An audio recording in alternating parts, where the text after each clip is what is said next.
बेरहम माँ की कहानी। सुधा की दो बेटियां थीं। एक बड़ी बेटी जिसका नाम पारुल था और उसकी एक छोटी बेटी थी जिसका नाम रानी था। बड़ी बेटी पूरे दिन पढ़ाई में लगी रहती थी और छोटी बेटी हमेशा घर का काम संभालती थी। बड़ी बेटी का पढ़ाई में मन नहीं लगता था, वह तब भी पढ़ाई करती थी और छोटी बेटी को घर का काम करने को मन नहीं करता, वह फिर भी करती थी। यह तो उसकी माँ की इच्छा थी। सुधा की 3 पड़ोसन थीं जो हमेशा उसके घर के बराबर में कान लगाकर उसके घर की सभी कहानियां सुनती रहती थीं और तीनों एक दूसरे को बताती रहती थीं, जिससे कि उनके पेट का दर्द सही हो जाता था। अगले दिन, क्यों री रानी, आज को तूने काम करो कि ना करो, पूरा घर का काम कर लियो, नहीं तो तेरा माथा चटका दूं। हाँ, मेरी माथे से भी दर्द हो रहा है आज। ज्यादा बहाने बनाने की जरूरत ना है, मुँह ही मुँह पे मारूंगी। मेरा हाथ दिख रहा है ना, छपा दूंगी पूरा गालन पे। बहानेबाज कहीं की। माँ प्लीज मुझे आज आराम कर लेने दीजिए, मैं थक गई हूँ रोज रोज काम करते करते। आप मुझे दीदी की तरह पढ़ने क्यों नहीं देती हैं माँ? माँ मैं आपके आगे हाथ जोड़ती हूँ। वह अपनी बेटी का जरा भी दुख को नहीं समझती और वहाँ से चली जाती है। तभी उसके घर पे पारुल और रानी की मौसी धीरे धीरे अपने पैरों के कदम बढ़ाकर आती हैं, क्योंकि वह बहुत मोटी थीं, इसके द्वारा वह चल भी नहीं पाती थीं। अरे सुधा, दरवाजा खोल। सुधा तो वहाँ पर टीवी देखने में मगन थी। अरे सुधा, मैं हूँ ममता, जरा दरवाजा खोल, कितना तेल लगाएगी? आती हूँ ममता दीदी अभी। आजा आजा जल्दी। ममता दीदी अगर मुझे बता देती कि कब आएंगी तो मैं उनके लिए चाय नाश्ता पहले से बना के रख लेती। पता नहीं बिना बताए कैसे आ गई आज। वह दोनों एक दूसरे को देखकर बड़ी प्रसन्न होती हैं। अरे दीदी, आप तो आज बड़े दिन बाद दिखी हो, आइए चलिए अंदर चलते हैं, हम आपके लिए चाय नाश्ता बनाती हूँ मैं। यह सब उसकी पड़ोसन देख रही होती हैं। अरे अरे, तुमने अभी देखा सुधा की बहन आई है ममता? पता नहीं उसे क्या काम पड़ गया, आज आ गई इतने दिनों बाद, मोटी कहीं की। हाँ दीदी, लगता है दाल में कुछ काला है, जरूर कुछ हुआ होगा घर में। दीदी तुम्हें पता है? अरे नहीं रंजना, मुझे एक बात पता चली है, तुम्हें बताऊं मैं? उसकी जो छोटी बेटी है ना, वो पूरे दिन घर का काम करती है और जो बड़ी बेटी है वो पूरे दिन पढ़ाई करती है। अरे उसकी जो बड़ी बेटी है वो क्या पहाड़ खोद देगी पढ़ के? उस बेचारी बच्ची पे इतना प्रेशर रख दिया होगा इस सुधा ने, तो उस बेचारी का तो पढ़ पढ़ कर बुरा हाल हो गया होगा। और बेचारी उस छोटी बेटी का क्या हाल हो रहा होगा, पूरे दिन घर का काम करती है। और नहीं तो क्या, ये सुधा तो बड़ी बदतमीज हो गई है पहले से तो। बेचारी दोनों बच्चियों का नरक जीवन कर दिया इस औरत ने तो। ऐसी बदतमीज औरतों को तो भगवान कभी भी माफ नहीं करेगा। देखना तुम रंजना, खुद पूरे दिन पड़ी रहती होगी। हाँ भाभी, आप सच कह रही हो, इस जालिम औरत ने तो उन दोनों बच्चियों का जीवन ही नष्ट कर दिया है। बेचारी फूल जैसी बच्चियाँ। वो देखो कैसे ममता के लिए नाश्ता लेके जा रही है। पता नहीं नाश्ते में क्या क्या होगा। अरे छोड़ो भाभी, उस ममता की बातें, मोटी है वो तो अपने घर का राशन खत्म करके इनके घर में आ जाती है खाना खाने के लिए। देखो कैसे सुधा हमें अनदेखा करती हुई जा रही है, बदतमीज। अभी रुको, मैं सुधा को बुलाती हूँ, उससे मजे लेती हूँ। सारी उसकी टांगे खींच लूंगी, सारी की सारी। उससे उसके घर की सारी पोल पट्टी खींच लूंगी। अरे सुधा, कहाँ से आ रही हो? आओ हमारे पास, हम तुम्हारा बहुत देर से इंतजार कर रहे हैं। मुझे तो ऐसा लग रहा है कि तुम हम तीनों को भूल गई हो। आ जाओ हमारे पास, बहुत दिनों से बातें भी नहीं हुई हैं तुमसे तो। तभी धीरे धीरे सुधा वहाँ पर आती है। वह मन ही मन सोचती है, अरे ये 3 नागिन भी यहीं पर खड़ी हुई हैं। अब ये तीनों पूछेंगी ये बहन किस लिए आई है। अरे रंजना, तेरी ये साड़ी तो बड़ी पसंद आ रही है मुझे, कहाँ से खरीदी? ओ कम ऑन सुधा, ये साड़ी वाड़ी छोड़ो। ये यहाँ से जो मोटी काकी आ रही थी वो कौन थी तुम्हारी? बताओ जरा मुझे। रंजना बेन, आपको इससे क्या मतलब है? आप क्या मेरे घर पे टकटकी लगाए देखती हो कि कोई आया है कि नहीं आया है? लाल नागिन कहीं की।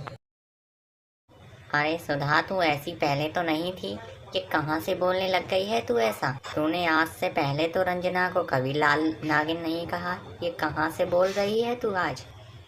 लगता है भाभी आज आप घर का गुस्सा हमारे ऊपर निकालना चाहती हो। खा खा के मोटी हो रही हो और अपनी छोटी बेटी से काम करवाती हो पूरा पूरा। नागिन तो तुम हो, तुम रंजना दीदी नहीं। तुम तीनों नागिनों का बोलना हो गया हो तो अब जाओगी यहाँ से कि नहीं जाओगी, या चप्पलों से पिटकर ही जाओगी? चली जाओ यहाँ से तीनों की तीनों, नहीं तो इतना मारूंगी खोपड़ा फोड़ दूंगी तीनों के ही। अगर तेरे मुंह से अब एक भी शब्द निकला तो तेरा जूड़ा पकड़ के सब नचा दूंगी गोल गोल। जा, नहीं जाते हम यहाँ से, क्या कर लेगी तू बता हमें, जालिम औरत कहीं की। रहने दो दीदी, इससे बातें मत करो, ये बदतमीज है और हमेशा बदतमीजी रहेगी। जब इसने अपने बच्चों को ही नहीं छोड़ा तो हमें क्या छोड़ेगी ये डाहे। मुझे नागिन बता रही है, खुद नागिन है, अपने बच्चों को ही डस रही है, बदतमीज। अपनी दोनों बच्चियों पर इतना बोझा डाल दिया है। छिपकली सी अपनी कतरनी को सबसे पहले तो बंद कर ले और यहाँ से तीनों की तीनों चली जाओ, नहीं तो इतना मारूंगी ना खोपड़ा फोड़ दूंगी। मैं तुमसे दोबारा बोल रही हूँ, मेरा माथा मत गरम करो। अब मेरे घर में अभी दीदी आई हुई है, अभी तो मैं जा रही हूँ, नहीं तो तुम्हें इतना मारती ना खोपड़ा फाड़ देती आज तो सच में तुम दोनों तीनों का। दीदी को जाने दो, तब बताऊंगी तुम तीनों को। तो इतना कहकर सुधा वहाँ से चली जाती है और वह तीनों उसकी शक्ल देखती हुई रह जाती हैं। वहीं दूसरी ओर उसकी बड़ी बेटी थी, वह पढ़ाई के बोझ से इतनी दबी जा रही थी कि उसकी सारी आंखें अंदर धसी ही जा रही थीं। वह तो अपनी माँ के कारण ही पढ़ रही थी, क्योंकि उसके घर में तो उसकी माँ के अलावा और किसी की बात चलती ही नहीं थी। वहीं उसकी छोटी बेटी रानी का घर का काम करते करते बुरा हाल हो गया था। उसकी मौसी उसके घर आई हुई थी।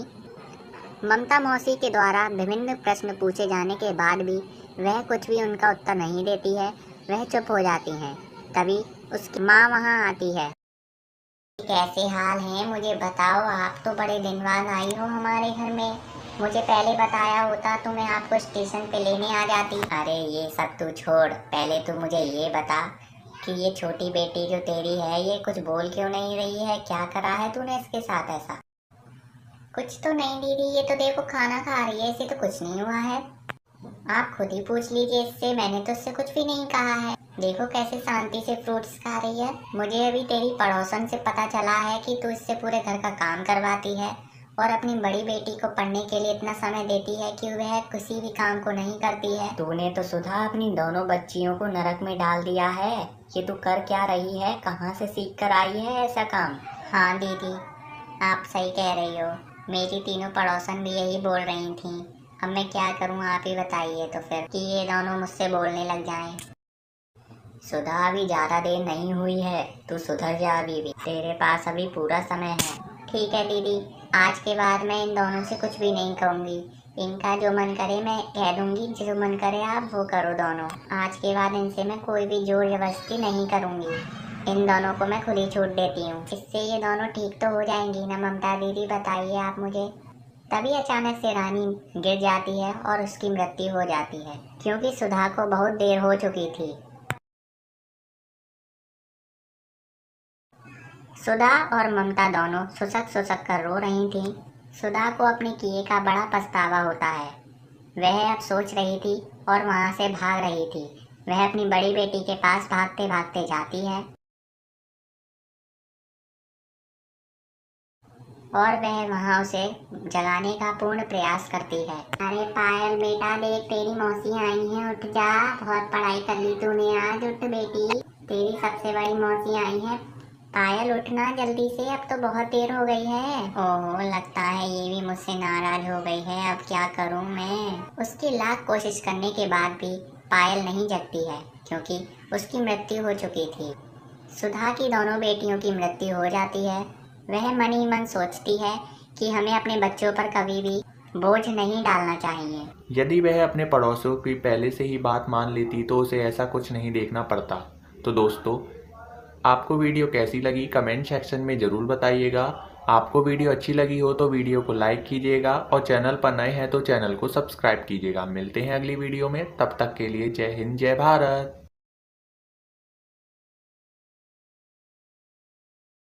बहू, आज तुम्हारा हमारे घर में पहला दिन है, तो तुम्हें हमारा घर कैसा लग रहा है? अब तुम्हें हमारे घर के तौर तरीकों को सीखकर ही हमारा घर चलाना है। हाँ माँ, आप सही बोल रही हो, अब इसे मैं अपना ही घर समझूंगी। अरे माँ, ये कहने की भी क्या जरूरत थी कि अपना घर ही समझे, बहुओं का तो अपना ही घर होता। हाँ हाँ रमेश, तो बहू और मेरे बीच के बीच में क्यों बोल रहा है?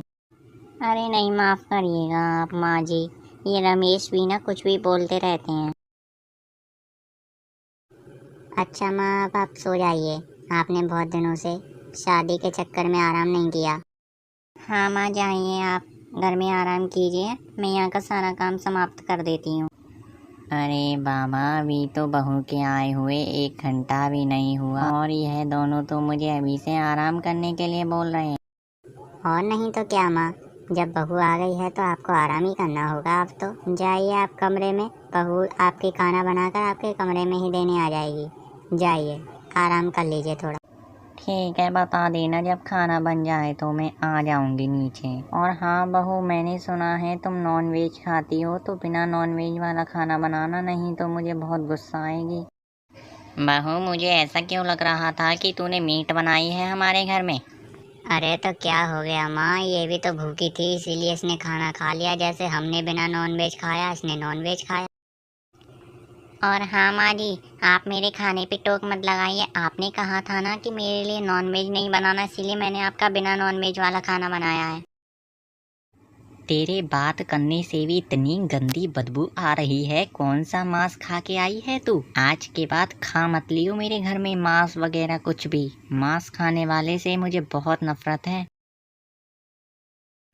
ओ माँ जी, आपने बहुत कह लिया और मैंने बहुत सुन लिया। अब मत बोलिए मेरे बारे में कुछ भी। अरे तो बहू, मैंने इसमें क्या गलत बोल दिया जब मैंने तुझसे बोल दिया? क्या बोल दिया तुमने मुझसे? मेरा मन मैं कुछ भी खाऊं, तुम्हारा मन हो तो तुम कुछ भी खाओ, मुझे क्या है, मैं तो खाऊंगी नॉन वेज। अब आप कुछ भी कर लो। अरे माँ, से जो भी मन करे उसे खाने दीजिए ना, आपको क्या है।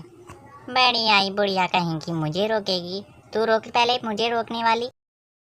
हे भगवान, ये औरत है कि बला है। बेटा, तेरी शादी में हमने बहुत जल्दी कर दी।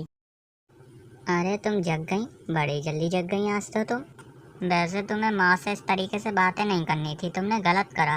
और रही बात कि माँ की बात तुम्हें बुरी लगी हो तो तुम उनकी बात का बुरा मत लगाना, क्योंकि वो ना बचपन से ही नॉन वेज खाने से बहुत दूर रहती थी। बस मुझे तुमसे यही उम्मीद थी कि तुम ऐसा ही बोलोगे अपने माँ के प्रति। मैंने क्या इसमें गलत बोल दिया, तुम ही बताओ। यदि किसी को नॉन वेज अच्छा लगता है तो वो नॉन वेज ही खाएगा, रोटी तो खाएगा नहीं। तुम्हारी मम्मी को रोटी अच्छी लगती है तो वो रोटी खाए, मुझे मांस पसंद है तो मैं मांस खाऊंगी। और आगे से तुम भी मुझे रोकने की जरूरत मत करना। इस बुढ़िया को तो अब मजा चखाऊंगी, इसे गोली देती हूँ। बहू जहर की गोली पानी में मिला देती है और अपनी सासू माँ को पिला देती है। वह पानी में गोली मिलाने के बाद बहुत खुश होती है। वह नाचने झूमने लगती है, क्योंकि वह अब नॉनवेज आराम से खा सकेगी। अब उसे कोई रोकने वाला नहीं होगा।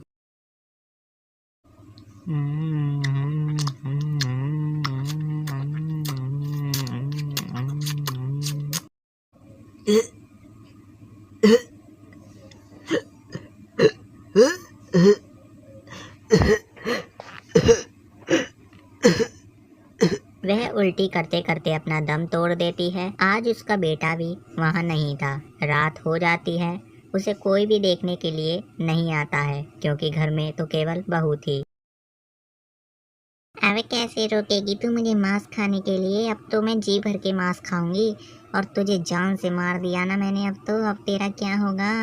अब तुझे लेके जाऊंगी बाहर। अब तू मुझे रोक के दिखा, कैसे रोकेगी तू? बढ़िया ही बुढ़िया कहीं की मुझे रोकने वाली। थोड़ी देर बाद उसकी सास अपने दम तोड़ देती है और वह अपनी सास को खींच खींच कर बाहर छत की ओर ले जाती है। बेचारी सासू माँ को यदि पहले ही पता होता कि उसके साथ ऐसा होगा तो वह उसे कभी नहीं रोकती। वह उसे सरका सरका कर छत के किनारे पर लाकर बिठा देती है। अब क्या होगा तेरा बुढ़िया? अब तो तेरा बेटा भी यहाँ नहीं है कि तुझे बचा लेगा। बहू अपनी सासू माँ को छत पर से नीचे गिरा देती है। जा जी ले अपनी जिंदगी, रात का समय है, तुझे अब कोई बचाने वाला नहीं आएगा। सुबह मन हो जाएगा, उससे कह दूंगी पता नहीं माँ जी कहाँ है, शायद अपनी दोस्तों के साथ गई होंगी। बेचारी सासू माँ धीरे धीरे लटक लटक कर नीचे मर जाती हैं। सुबह के 4 बज गए थे और उनको देखने वाला वहाँ पर कोई भी नहीं था, क्योंकि सुबह के 4 बजे तो कोई भी होता ही नहीं है। तो दोस्तों, आपको वीडियो कैसी लगी कमेंट सेक्शन में ज़रूर बताइएगा। यदि आपको वीडियो अच्छी लगी हो तो वीडियो को लाइक कीजिएगा और चैनल को सब्सक्राइब जरूर कीजिएगा। और यदि आपको इस वीडियो का अगला भाग देखना है तो आप कमेंट सेक्शन में मुझे ज़रूर कमेंट कीजिएगा, जिससे कि मैं अगली वीडियो इसके ही ऊपर बना सकूं।